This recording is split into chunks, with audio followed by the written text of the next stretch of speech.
Welcome to Seeding Our World, LLC.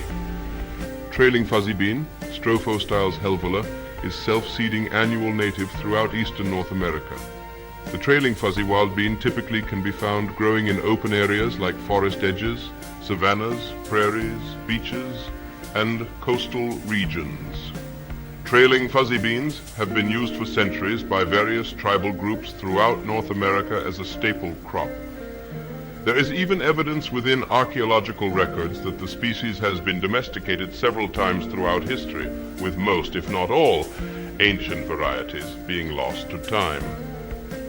The wild species can also be planted several weeks earlier than modern cultivars of other modern bean Fabaceae cultivars due to its natural frost resistance.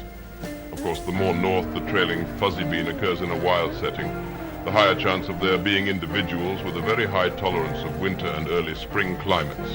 The immature seed pods are typically consumed cooked or sautéed like a standard bean cultivar, Phaseolus vulgaris, but they can also be consumed raw. The mature seed can be cooked like other plants belonging to Fabaceae, or processed into a flour for other dishes.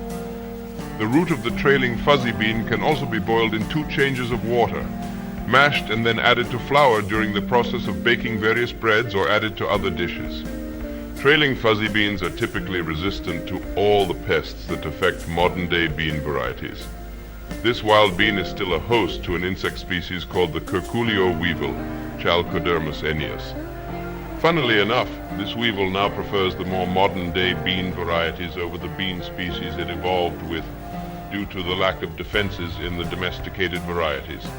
In the end, you will find less pests growing this cultivar due to its natural tolerance via this constant evolutionary arm race against insect predators. Trailing fuzzy beans have provided a source of much-needed protein in times of otherwise scarcity for previous inhabitants throughout eastern North America, and maybe it will do the same for you.